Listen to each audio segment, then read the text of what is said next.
Lóbulo parietal.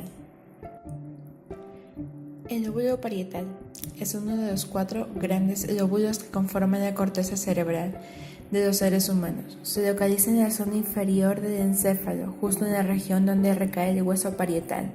Principalmente se caracteriza por el modo en que trabaja conjuntamente con otras zonas del cerebro, ofreciendo un espacio en el que pueden integrar entre sí sus torrentes de información. Este lóbulo se destaca por la función de integración, ya que recibe estímulos del tacto, el calor, el frío, la presión, el dolor y también del equilibrio, provenientes de distintas partes del encéfalo. Podemos encontrarlo dividido en el hemisferio izquierdo y en el hemisferio derecho. El lóbulo parietal en el hemisferio izquierdo ocupa un lugar en el cruce de las vías auditivas, visuales y cortezas somatosensoriales, con las que están masivamente conectados. También las neuronas de este lóbulo son multimodales, lo que significa que pueden procesar diferentes tipos de estímulos. El lóbulo parietal en el hemisferio derecho se encarga de la praxia de vestirse y de la agnosia espacial unilateral. Conexiones de la corteza parietal. Existen proyecciones desde la corteza somatosensitiva primaria hasta el área PE que tienen una función de reconocimiento táctil y hacia las áreas motoras como la corteza primaria y las regiones motoras suplementaria y la premotora. Las conexiones motoras deben ser importantes para aportar información sensitiva respecto de la posición de los miembros en el control de movimiento. El área PE, área 5 y 7, es somatosensitiva y recibe conexiones de la corteza somatosensitiva primaria, área 1, 2 y 3, y envía proyecciones de las regiones motoras, área 4, área motora suplementaria y premotora 6 y 8. También interviene en la guía del movimiento, da información sobre la posición de los miembros. El área PF, áreas 43 y 40. Recibe conexiones desde la corteza somatosensorial a través del área PE, de la corteza motora y premotora y de la corteza visual, a través del área PG. Aporta información similar a la del área PE para los sistemas motores. El área PG es la primera área visual. Recibe vías aferentes polimodales como la información visual, somestésica, propioceptiva, auditiva, vestibular y oculomotoras. Forma parte de la corriente dorsal. Practica el control de las conductas guiadas, especialmente en la relación con la información visual y táctil. Esta ayuda al control de la conducta guiada espacialmente. El lóbulo parietal se divide en 2 zonas: zona parietal posterior y zona parietal anterior. La zona parietal posterior es una zona específica que integra vías sensitivas de la región somática y visual, principalmente el control del movimiento. La zona parietal anterior es considerada como somatosensitiva, que identifica, procesa sensaciones y percepciones somáticas. Síntomas somatosensitivos de las lesiones del lóbulo parietal. Estos síntomas somatosensitivos están asociados con lesiones de la circunvolución postcentral y la corteza adyacente. Entre estos síntomas tenemos los que son umbrales somatosensoriales, trastorno somatoperceptivo, tacto ciego y agnosias somatosensitivas. Umbrales somatosensoriales. Las lesiones de la circunvolución postcentral producen umbrales sensitivos anormalmente altos, deterioro del sentido de la posición y déficit de la estereognosia, es decir, de la percepción táctil. Las lesiones de la circunvolución pueden producir un síntoma denominado o conocido como paresía aferente, es decir, los movimientos de los dedos son torpes porque la persona ha perdido la retroalimentación necesaria sobre su posición exacta. Trastornos somatoperceptivos. La presencia de umbrales somatosensitivos normales no impide la posibilidad de otros tipos de anomalías somatosensitivas. Existen 2 pasos. Primero, existe la estereognosia, que es la incapacidad para reconocer la naturaleza de un objeto por medio del tacto. Y un segundo paso es un trastorno somatoperceptivo. Es una como extinción simultánea y esta solo se la puede demostrar mediante procedimientos específicos de una prueba determinada. El fundamento es que una persona se enfrenta a un medio en el cual muchos estímulos sensitivos llegan de una manera simultánea y no obstante la persona puede distinguir y percibir cada una de estas impresiones sensitivas de una manera individual. Tacto ciego. La presencia de un análogo táctil de la vista ciega es importante porque sugiere la presencia de dos sistemas táctiles, uno especializado en la detección y otro especializado en la localización.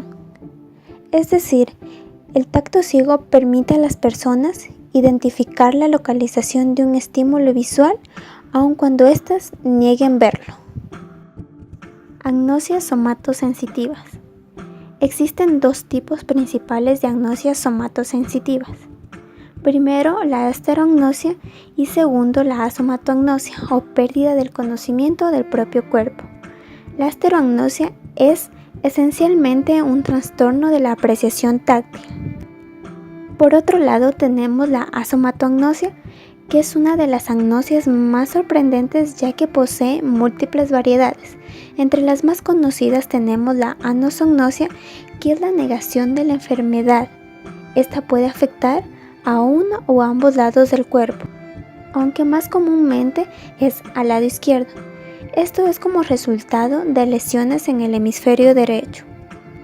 Otra variedad es la anosodiaforia, que es la indiferencia ante la enfermedad.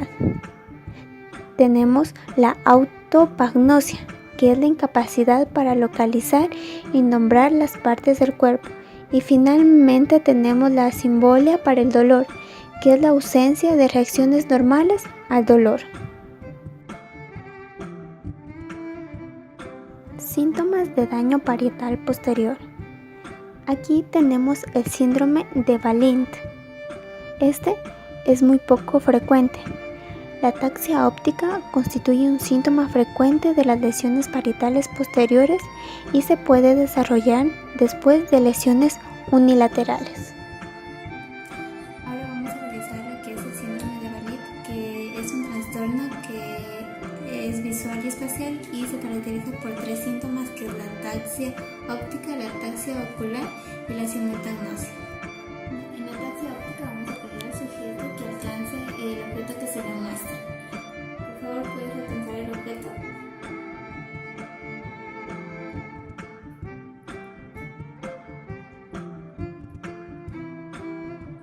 Como podemos observar, el sujeto no puede alcanzar porque esta ataxia óptica se caracteriza porque la persona no puede alcanzar el objeto aunque se lo presente visualmente. Prueba de la ataxia ocular, pidiéndole al sujeto que fije su visión en un objeto específico.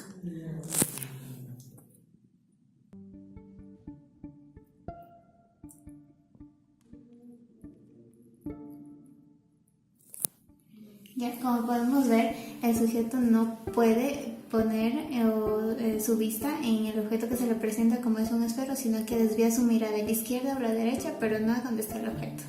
Simultagnosia, vamos a pedir al sujeto que nos indique cuántos objetos o cuánto ve en el paisaje. Por ejemplo, ¿puedes indicarme qué objetos nomás ves en el paisaje? Un bote. ¿Algo más? Un bote. ¿Y en ese qué nomás ves? Un árbol. ¿Algo más? Además del árbol. Solo un árbol. La simultagnosia, como vimos, el sujeto solo se puede enfocar en un estímulo a la vez y no en dos o en varios que se le presenten. El síndrome de Hertzmann y otros síntomas parietales izquierdos. Existen tres síntomas principales que acompañan a la agnosia digital. Primero, la confusión entre la derecha y la izquierda. Segundo, la agrafía, que es la incapacidad para escribir. Y tercero, la acalculia. En conjunto, estos síntomas pasaron a ser conocidos o llamados como síndrome de Hertzmann. Hertzmann y otros autores argumentaron que estos síntomas acompañan a una lesión circunscrita al lóbulo parietal izquierdo, correspondiente a la circunvolución angular, al área PG. Si estos síntomas aparecen como un grupo, se dice que el paciente tiene un síndrome de Hertzmann y las lesiones podrían localizarse en la circunvolución angular. Todos estos síntomas se pueden asociar a lesiones parietales izquierdas. Negligencia contralateral y otros síntomas de las lesiones parietales derechas. Negligencia contralateral. Se produce en estimulación visual, auditiva y somestésica del hemicuerpo o del hemiespacio opuesto a la lesión y puede acompañarse por una negación del déficit. La negligencia contralateral es un trastorno de atención causado por lesiones en el lóbulo parietal del cerebro por accidentes vasculares, siendo más grave si la lesión está ubicada en el lado derecho. En negligencia contralateral pediremos al sujeto que nos copie un dibujo que se le presenta.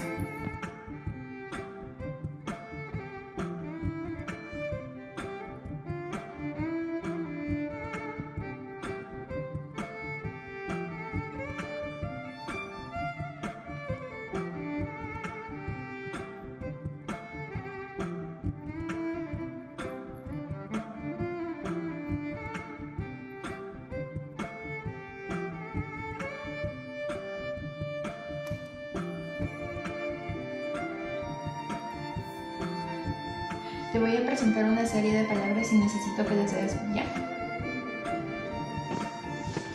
Ya, corchos, cabezas, puntas. Las personas que tienen negligencia contralateral tienen incapacidad de percibir y atender el propio cuerpo o los objetos en el espacio de relación con el cuerpo. También presentan dificultad para realizar tareas complejas del lado que está desatendido. Reconocimiento de los objetos. Los pacientes son capaces de reconocer objetos que se muestran en imágenes familiares, pero estos presentan un deterioro importante para reconocer objetos en imágenes poco familiares. Reconocimiento de los objetos. El reconocimiento de los objetos se basa en la dificultad que tienen las personas para reconocer los objetos en vistas inusuales. Para la siguiente prueba te voy a presentar dos imágenes y tú me vas a decir qué representa cada imagen. Esta es la primera imagen. Un balde. ¿Y la segunda imagen que observas? No lo sé.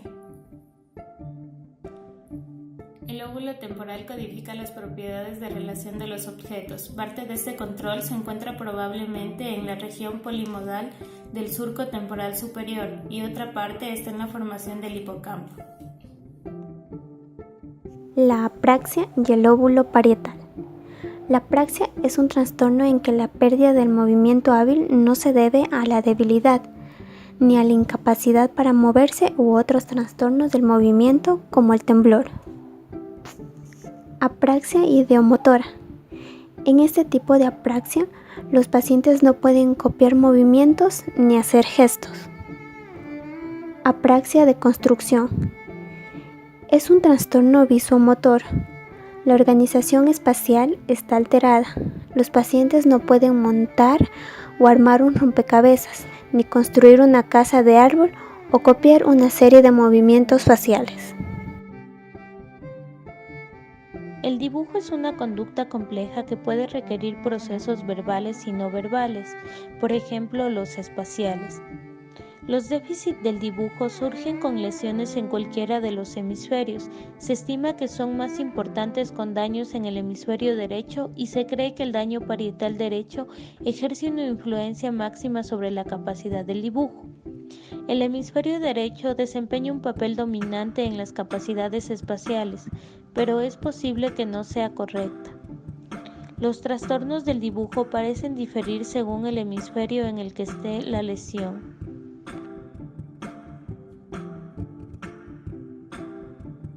Atención espacial.